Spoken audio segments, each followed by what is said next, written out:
الله تبارك وتعالى في القرآن المجيد والفرقان الحميد. أعوذ بالله من الشيطان الرجيم. بسم الله الرحمن الرحيم.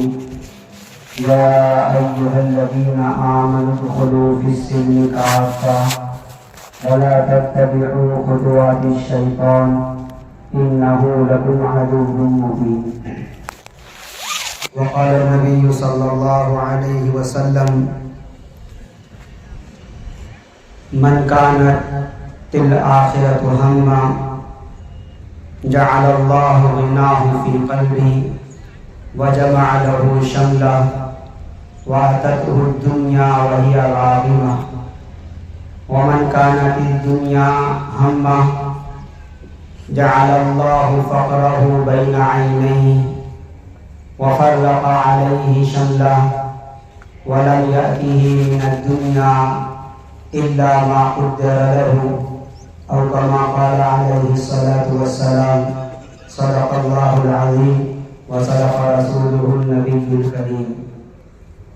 بزرگان محترم، معزز سامعین اور میرے عزیز و جوان ساتھیوں،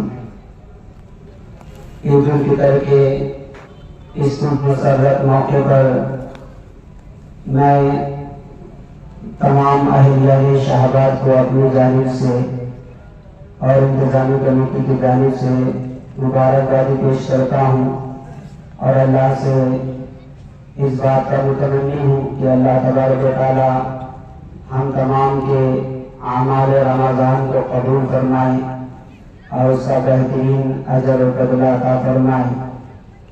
عزیزان گرامی، یہ مختصر وقت جو مجھے دیا گیا ہے اس میں میں زیادہ طویل گفتگو نہ کرتے ہوئے قرآن پاک کی صرف ایک آیت اور نبی رحمت صلی اللہ علیہ وسلم کی ایک بہت اہم حدیث کی سلسلے میں چند باتیں اور چند گزارشات رکھ کر اپنی بات کو ختم کروں گا.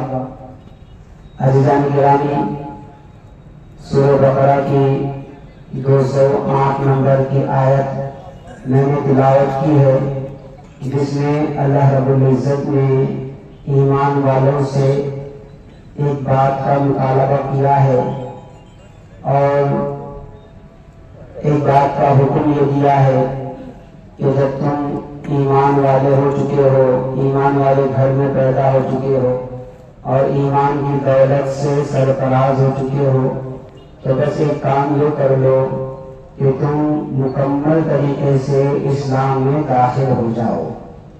یہ اللہ رب العزت ایمان والوں کو خطاب فرما رہے ہیں. گویا کہ معلوم ہوا کہ ایمان والے دو طرح کے ہوتے ہیں. ایک وہ جو برائے نام ایمان والے ہوتے ہیں، وہ دین اور اسلام کے حکموں پر کبھی عمل کر لیتے ہیں اور کبھی اپنی مرضیات پر یا غیروں کی مشابہت اختیار کر لیتے ہیں. تو یہ چیز اللہ کو پسند نہیں ہے.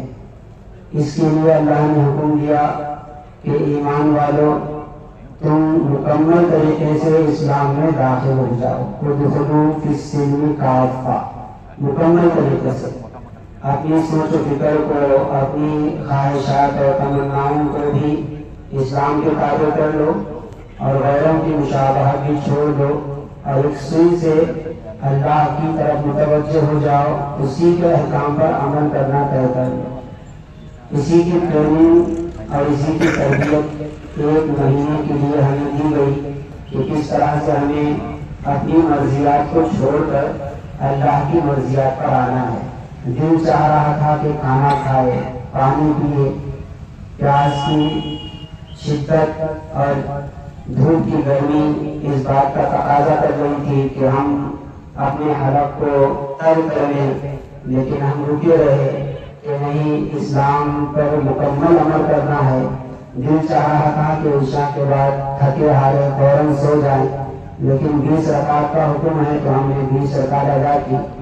اس طرح سے ایک تربیت کے مرحلے سے ہمیں گزارا گیا اور کامل دین پر کس طرح سے عمل کیا جاتا ہے اس کی ٹریننگ دی گئی. تو اس آیت کا پیغام یہ ہے کہ جیسا ہمارا رمضان گزرا ہے اسی طرح ہمارا سال گزرے، ہم صرف رمضانی مسلمان نہ بنے بلکہ سال بھر کے زندگی بھر کے مسلمان بن جائے۔ اس قرآن پاک کی آیت کے اندر اسی بات کا مطالبہ کیا گیا ہے، اور اپنی مرضی پر چلنے والوں کو اللہ تعالیٰ نے اس آیت کریمہ میں شیطان کی اتباع کرنے والا کہا ہے۔ گویا کہ جو دین پر بھی عمل کرنے کی کوشش کرتے ہیں اور جب وقت پڑتا ہے اور ماحول نہیں ملتا ہے تو اپنی خواہشات پر عمل کر لیتے ہیں، تو اللہ کے نزدیک یہ دین پر عمل کرنے والے نہیں ہیں بلکہ یہ تو اتباع شیطان ہے۔ اس سے بچنے کا حکم دیا گیا ہے۔ ایک آیت کریمہ کے ساتھ نبی رحمت صلی اللہ علیہ وسلم کی ایک بہت اہم حدیث آپ کے سامنے تلاوت کی گئی ہے، پڑھی گئی ہے، جس میں اللہ کے نبی نے دنیا اور آخرت کی سارے مسائل کا حل گویا کے بتا دیا ہے۔ اور اس حدیث پاک کے اندر انسانوں کی دو کیٹیگری کو بیان کیا گیا ہے، دو قسموں کا ذکر کیا گیا ہے۔ اب ہمیں اس کی تھوڑی سی تشریح جب سامنے آئے گی تو ہمیں اپنے آپ کو ذرا سا سامنے رکھنا ہے، اس حدیث کے آئینے میں اپنے آپ کو پیش کرنا ہے کہ میں کون سی قسم میں داخل ہوں۔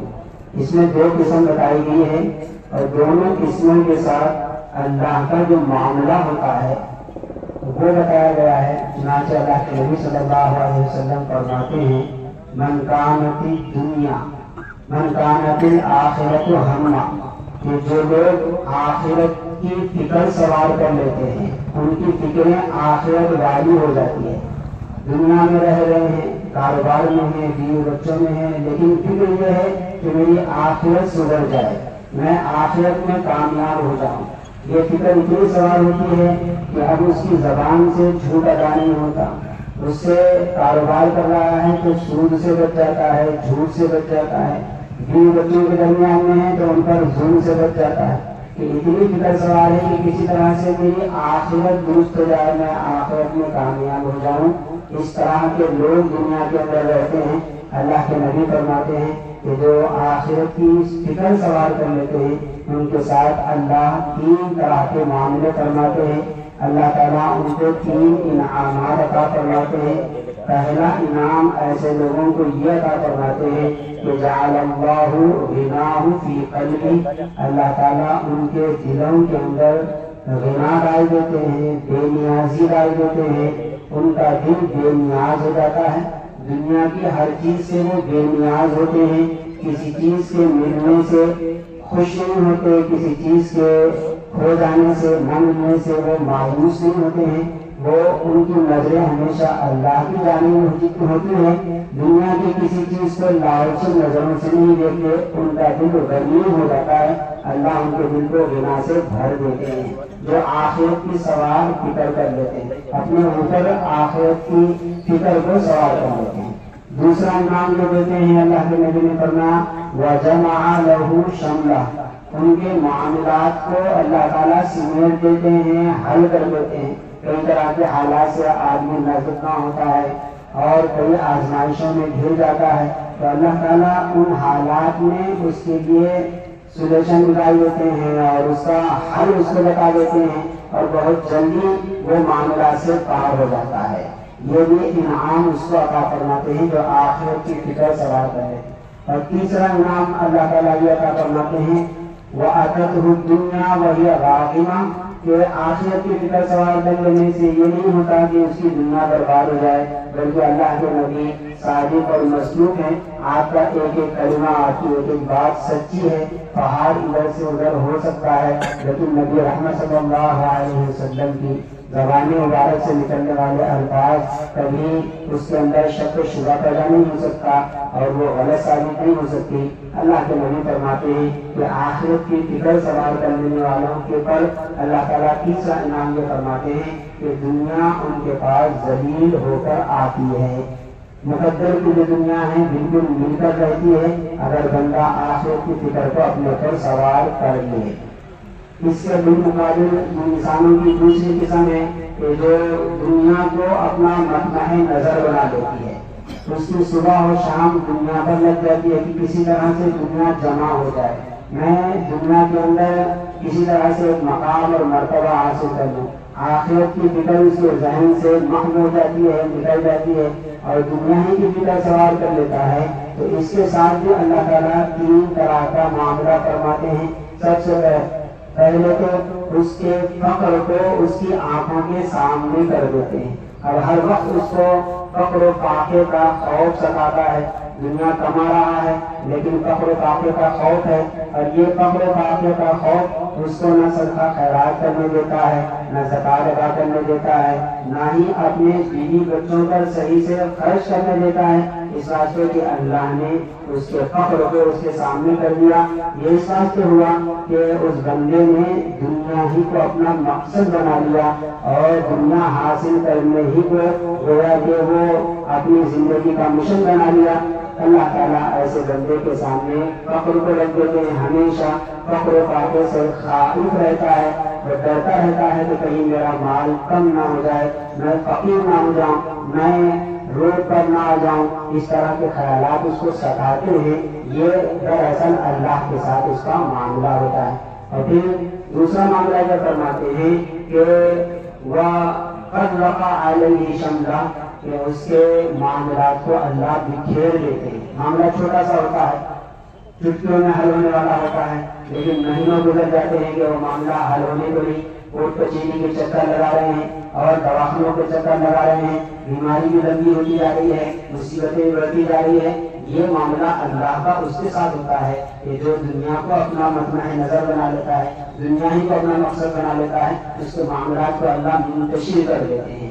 اور پھر آگے اللہ تعالیٰ فرماتے ہیں وَلَمْ يَأْتِهِ مِنَ الدُّنْيَا إِلَّا مَا قُدِّرَ لَهُ, کہ اتنی محنت اور اتنے مجاہدے دنیا حاصل کرنے کے لیے صبح سے شام تک ہو کر رہا ہے, لیکن اتنی محنتوں کے باوجود وہ دنیا میں اتنا ہی حاصل کر سکتا ہے جتنا اس کے مقدر میں ہے, وہ اتنا ہی ملے گا, لیکن وہ دنیا کے لیے پریشان ہوتا ہے.